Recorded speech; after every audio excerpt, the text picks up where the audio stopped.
Hello and welcome. Happy New Year. Speaking of which, we are going to be talking about the new year. We're going to be talking about 2025. So, talking about the main themes, things we're leaving behind from 2024. We're going to be talking about themes coming up in love, in career, in well-being, and I'm going to talk about the astrology as well. So, there's a lot to cover. So, buckle up, get a cup of tea, and we'll start with the astrology. So, obviously, there is so much astrology in the year, but I'm going to talk about some of the main things that I am very interested in and things that are a little less regular in terms of what happens. So, obviously, on this channel, we talk about the transits that are happening each week, or a lot of the time we do. And these are more talking about the kind of bigger transits that don't happen quite as frequently.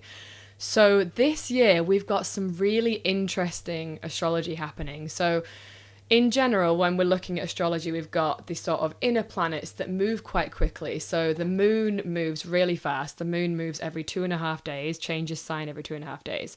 So while that's significant, it's so regular that we maybe don't talk about it quite as much. Then we have Venus that moves fairly quickly, while Mercury moves even faster. So Mercury moves very quickly, changes sign quite regularly, so does Venus. And then Mars, to some degree, moves quite quickly as well, although slower than Venus and Mercury. So then you have the outer planets, where like Jupiter, Uranus, Neptune, and Pluto. And apart from Pluto, because Pluto has just changed into Aquarius, which in and of itself is a big thing, all of these other three planets are changing signs for the first time in quite a while. So Jupiter takes about a year to change signs. Neptune, I think, is about sort of 7. Uranus, equally, again, a really long time. So when they change signs, we don't feel it quite so rapidly, unlike sort of shorter transits like Mercury, but we do sort of it. The thing about when those planets move is that they have a much larger effect on the collective sort of consciousness. So we will feel a fundamental shift in the collective energy when these planets change signs. Oh, and Saturn, how could I forget? Oh my God.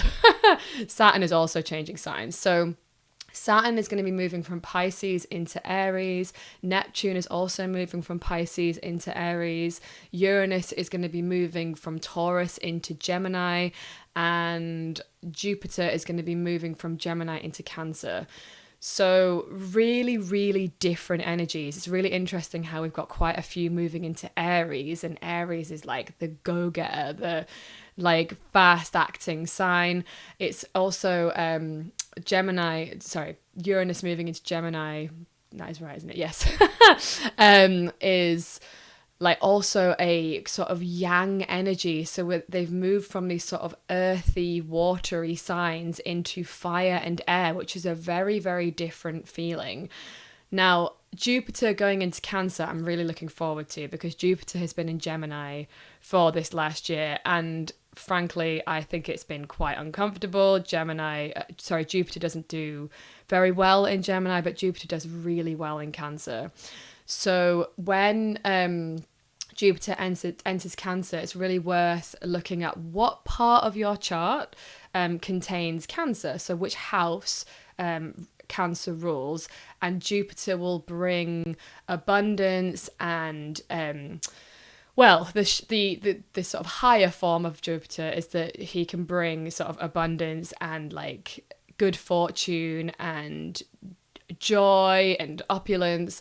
But the shadow side, or maybe the sort of like parts that we don't want so much, can be excess. So that's something to look out for. So for example, if you had Cancer in your first house, something to look out for, because Jupiter can be excessive, is maybe you have to be careful not to overeat, for example. This can be really common when Jupiter is in our first house. So obviously it's not going to be in everybody's first house, but yeah, looking at the part of your chart that contains Cancer, which is where we're going to get more Yeah, abundance. So obviously there can be really good things as well that come into the first house, just generally feeling more abundant and receiving more abundance too. So it's really lucky to have it in the first house. It's also, depending on which area of your life you want to improve, Jupiter can really bring some good stuff there.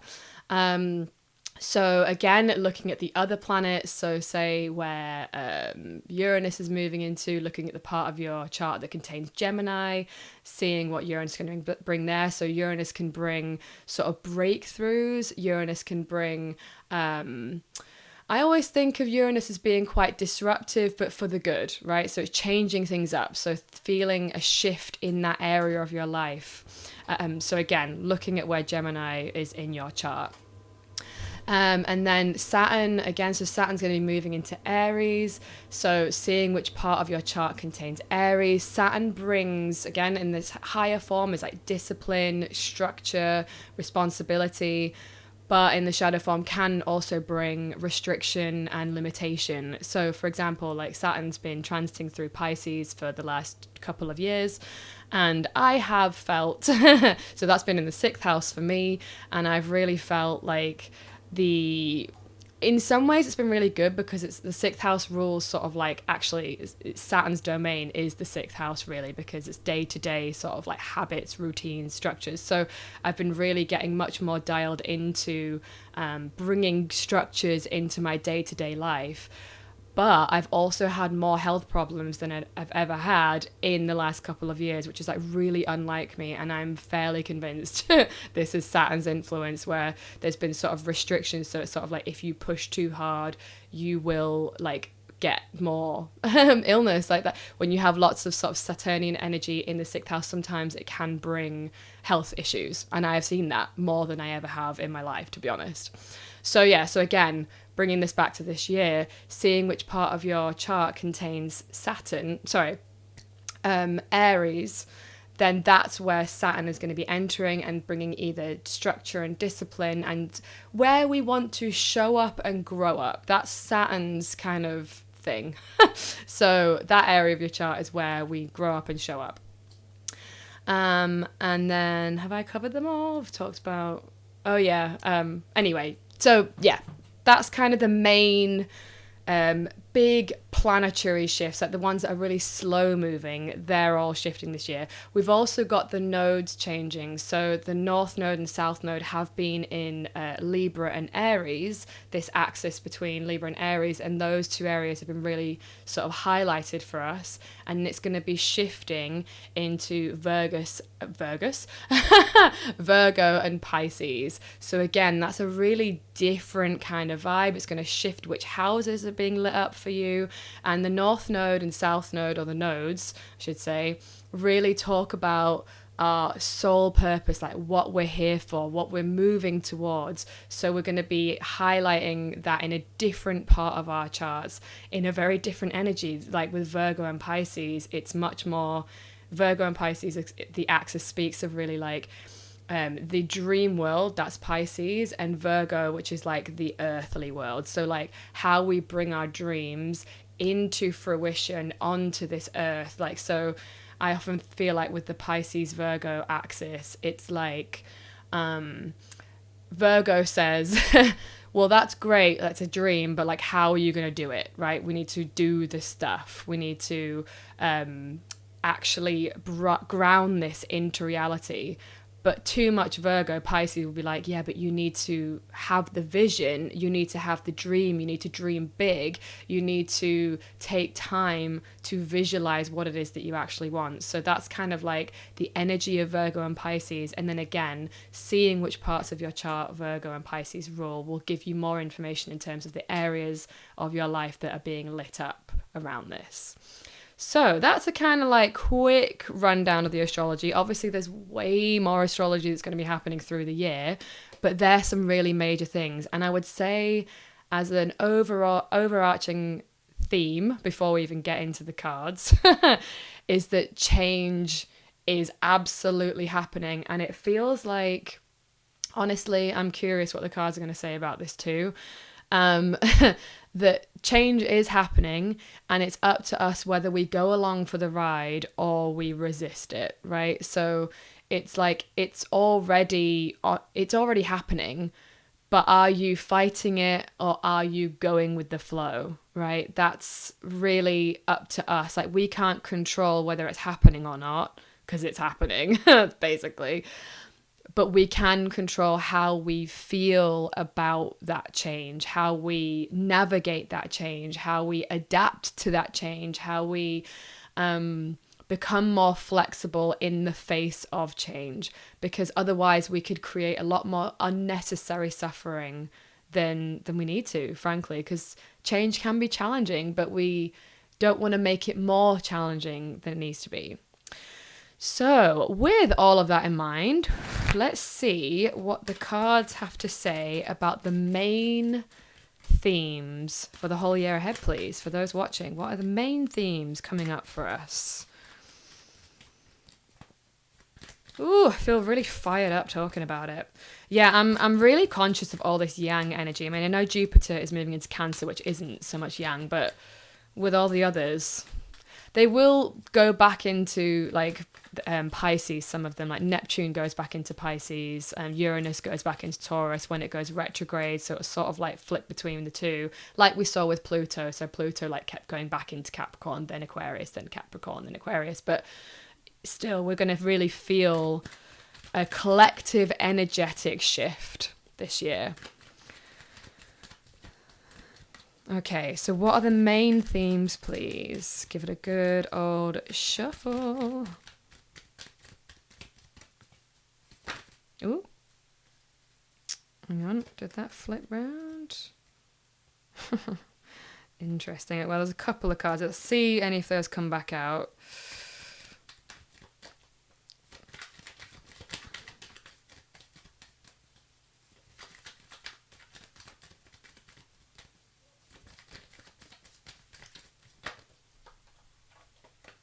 Okay, I've seen this one twice now. I will take it. Thank you.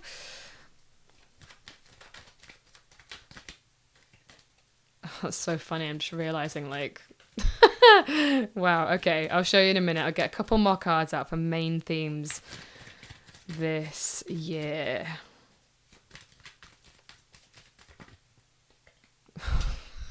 Okay. All right, here we go. One more, please. Main themes for 2025. There it is. Thank you. Yes. Ooh, all right. Okay. Oh my gosh, there's so much to talk about already. So, you know how I was talking about how lots of planets changing signs into Aries? We have a very Aries card right here. So this is the Aries glyph right there. It's Mars in Aries. So again, like Mars does really well in Aries. It does feel like this is a year to make stuff happen. This card is very much like, if you look at the energy of it, it's called Dominion. So it's really like, yeah, taking charge, getting plans into action, which is reinforced here by the Chariot. The Chariot is about like, well, a few things. It's also interesting because it's Cancer's card. But yeah, the Chariot is like willpower, determination, moving forward, right? Like if you look at the card, the artwork here, it's like the big wheels. Sorry, it's a bit blurry. See if I can get it into focus. No, is it not going to do it? There we go. So yeah, the big wheels here are really kind of like, I'm drawn to like things moving forwards now.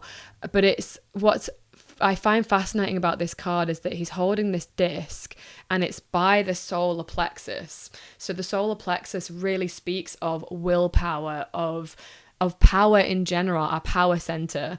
And the shadow side is fear, right? So that when our solar plexus is blocked, or I'll just say this now, the chakra system isn't my absolute like expertise, but my understanding of it is that when the solar plexus isn't functioning too well, that it's also where we have a lot of anxiety and fear.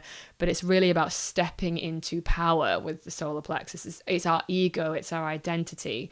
So I really feel like with these two here already, there's so much about like making things happen and moving forward now, especially if you've had quite a challenging 2024 in terms of like wanting things to go forward, but maybe they haven't been. And then we've also got here reinforced by the Queen of Discs, which which I just think is like, I know I've been talking loads about Saturn recently, but this is the goat of Capricorn right there. Sorry, again, it's a bit blurry. Hopefully you can see that goat there. Which once again is about doing. It's about showing up. It's about, I mean, Saturn in Aries is also going to be about that as well, because Saturn likes to, like we've talked about already, wants us to grow up and show up, and Aries is like, let's go, let's take action. So yeah, I mean, it doesn't look like the most relaxed year, sorry, not month. But it feels productive. That's what I would say when I think about these three cards together. It's a very productive looking set of cards, to be honest, like, and hopefully very welcomed by us all. Okay, so what are we leaving behind from 2024, please? What are we leaving behind?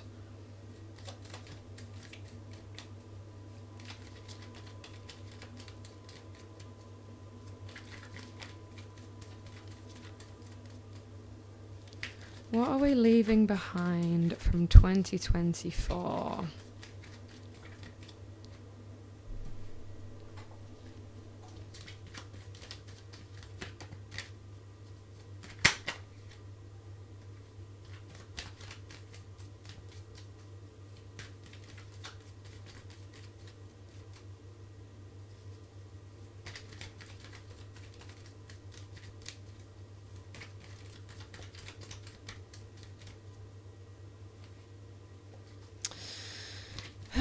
Sorry, it's taken a little while to come out. What are we leaving behind from 2024? Oh, interesting. Okay, we've got one. Yeah. Oh, do you know? Right, I'm actually going to speak to these two right now because they're really. So we've got two that fell out. We've got the Aeon and Seven of Cups.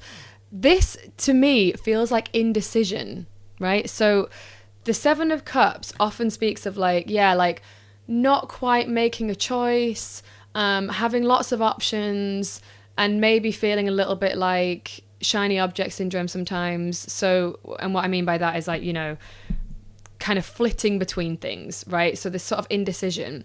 And with the Aeon as well, the Aeon often speaks of a need to make a definitive step. Like it's the Judgment card as well, like known as the Judgment card in traditional tarot. And yeah, so it's like with these together, it's like this sort of indecision is being left behind. Like maybe, let me get another card. That's so interesting that they've come out together. Like it's time to move.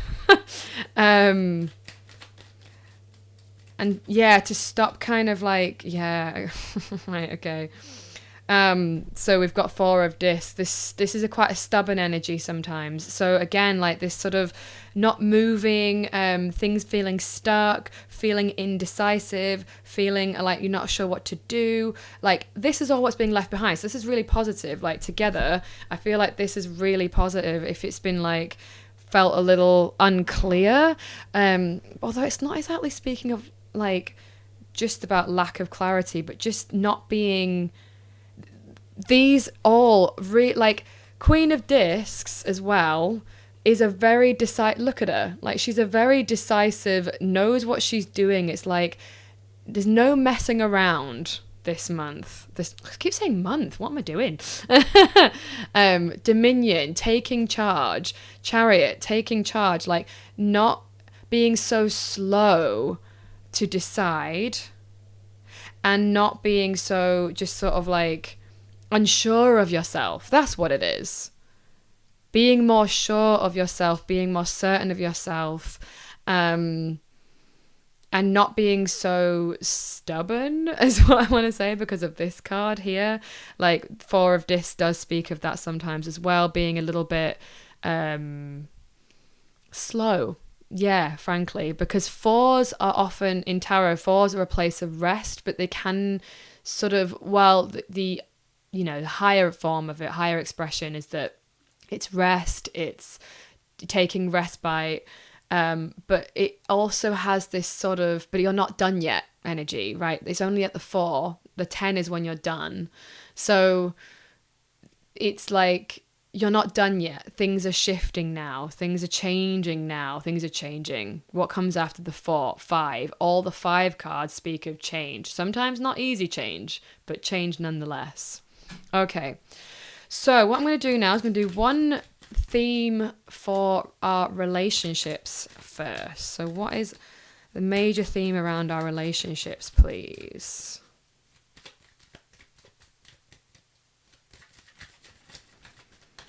For 2025.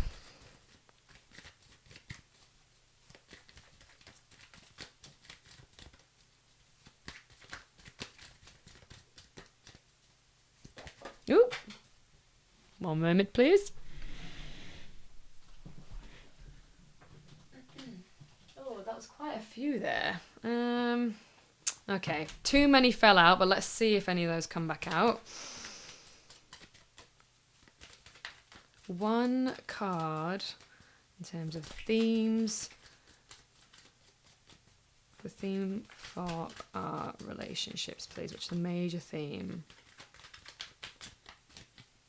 Yep, saw that one before. Ooh. We have 10 of Wands, oppression. Okay, this is a lot. Okay, so with this being a theme around relationships, I'm getting a few things for this. And obviously, this is a collective reading for the whole year, so it could have several different meanings. Now, for some of you, it feels like there is going to be some challenges in relationships. I'm feeling like a sense of like power struggle, honestly. And it feels like maybe there is I don't know, it feels, let me get one more card just to get a little bit more information on this, because this feels like a lot.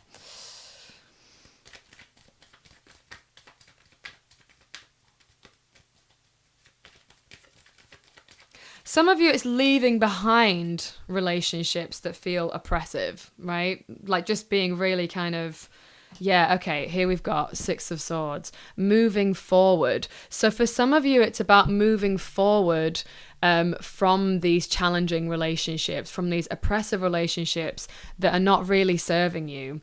Because this card speaks of like moving away from difficult sort of like, what's the word I'm looking for?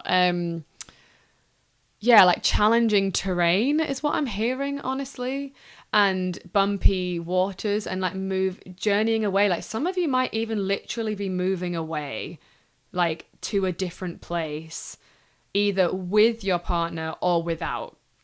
But with this here, I mean, this is not the happiest card. So I think there might be some challenges around relationships this year, to be honest with that. And some of you need to move away. Some of you need to walk away from these relationships that are oppressive. Or it's about looking in the mirror at where we are oppressive towards other people, frankly. You know, it's not always about what other people are doing to us. Sometimes we have to look in the mirror and go like, where am I not showing up for my relationships in the way that I want to? Where am I not being the loving, kind person I want to be? That's a tough one. Okay. Was a major theme, please, around career and finances. How's career and finances looking?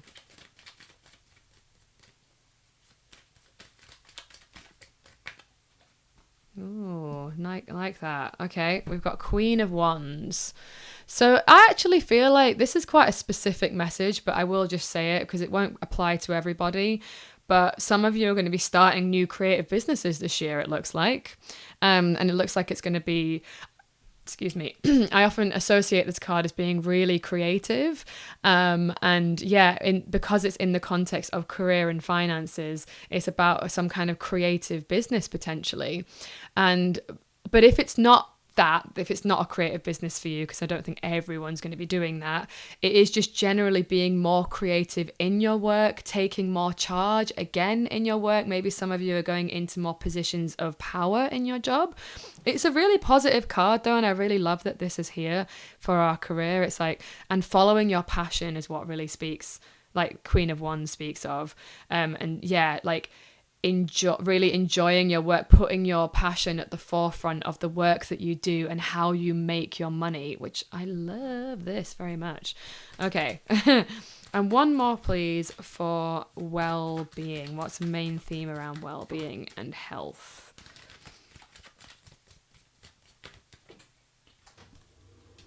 Right. Getting serious about your health and well-being. That's what I'm getting with this. Really, really simple message actually, but this is about taking action, about moving forward, but it's also like specifically beyond the planning stage and now in the action stage of like, we need to prioritize and take our health and well-being very seriously this year, and to make it part of our day to day. It's like it's all about taking action with wands, right? Three of Wands especially is very like, we're in the doing now. Let's actually like get our plans into action. So yeah, health and well-being is going to be important, it feels like, in terms of like our us sorry let me try that again. In terms of us making it a priority and showing up for our health and well-being is going to be really important this year. I think it's because we're going to be so busy.